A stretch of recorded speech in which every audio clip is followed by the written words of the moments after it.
Have you ever called yourself lazy and believed it? Maybe it was when you couldn't get out of bed, or when you stared at a blank screen for hours, unable to write a single word. In those moments, it's easy to think you're unmotivated, undisciplined, or just broken. But what if I told you you're not lazy at all? We live in a culture that glorifies constant productivity. If you're not grinding, you're falling behind. If you're not working overtime, you're replaceable. Every scroll through social media shouts the same message: do more, be more, hustle harder. So when you feel exhausted, you're first. Instinct isn't compassion, it's guilt. But here's the truth. No one told you. You are not lazy. You are depleted. Burnout isn't just something that happens to doctors and CEOs. It's happening to students, freelancers, single parents, and teenagers. In a world that praises endless output, we've forgotten how to restand worse. We've been taught that rest is laziness. Think about this. When was the last time you truly rested without feeling guilty about it? Rest in today's society has been hijacked. It's no longer seen as essential. It's treated like a reward you earn only after you've destroyed yourself in the name of success. We wait for burnout to grant us permission to stop. But by then, it's already too late. Psychologists like Dr. Christina Masloch, who pioneered research on burnout, define it not as laziness, but as emotional exhaustion, depersonalization, and a reduced sense of accomplishment. Burnout makes you feel like your work doesn't matter, like you don't matter.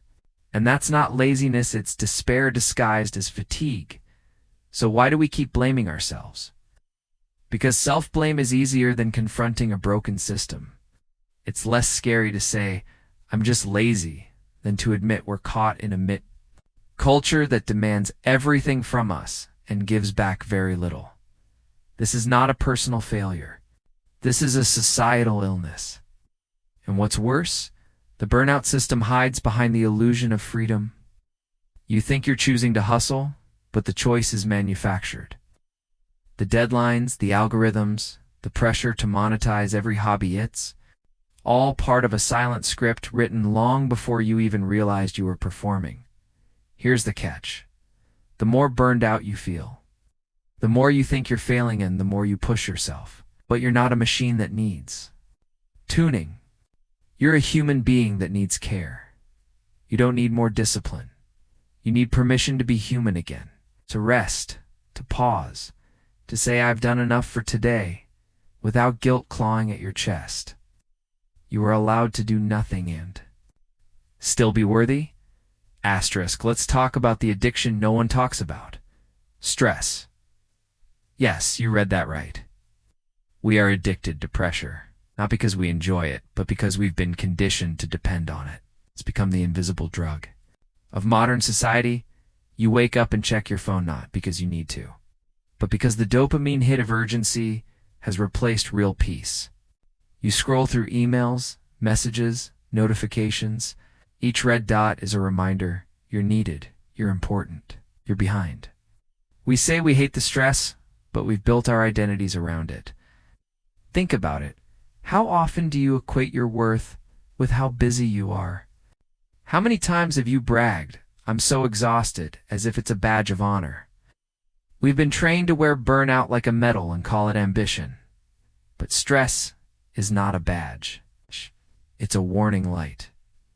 In his groundbreaking work, philosopher Byung-Chul Han describes today's society as a burnout society, not because people are forced to work against their will, but because they are driven to self-exploit in the name of freedom. We've replaced the external whip with internal guilt. The old slave driver is gone, but now you crack your own whip. You tell yourself, I could be doing more. You open your laptop at midnight, not because someone told you to, but because you feel guilty for resting. You join another Zoom call while eating dinner, thinking that this level of grind is what success looks like. But deep down, you feel hollow. The lie we've been sold is this: if you're suffering, it means you're doing it right.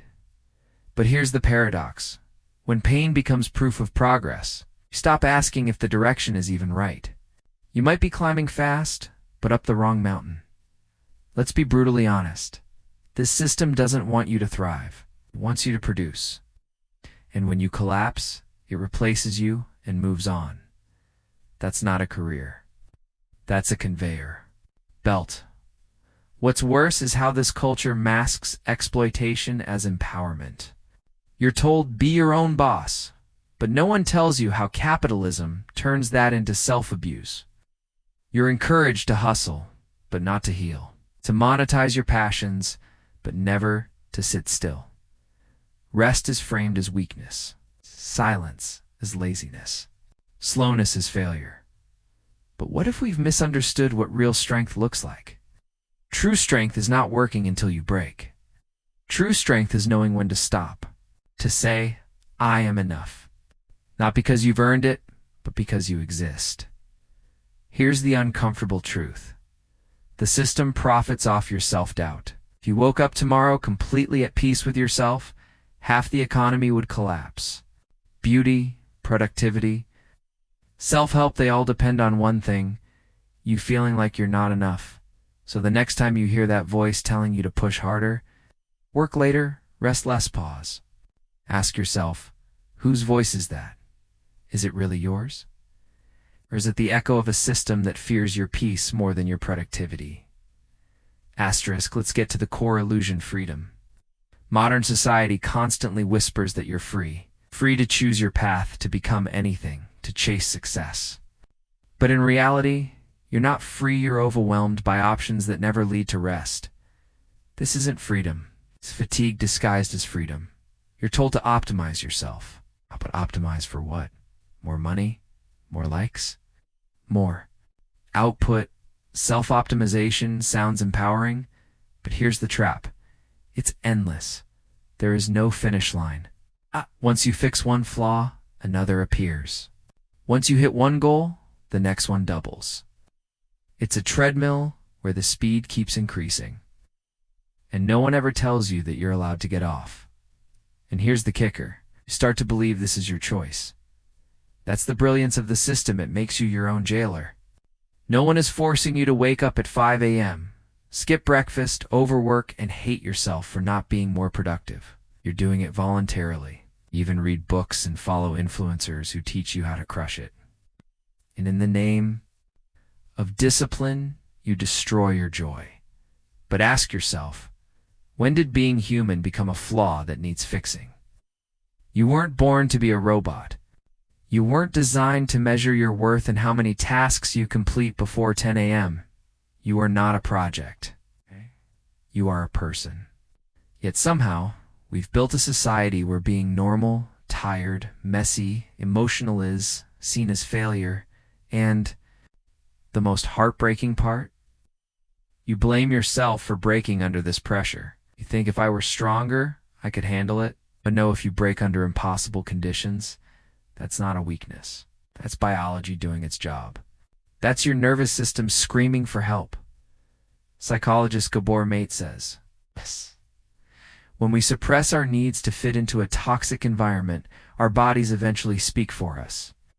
Burnout, anxiety, depression, they're not failures. They're survival signals. It's time we stop punishing ourselves for reacting to inhumane expectations. You don't need another productivity app. You need space.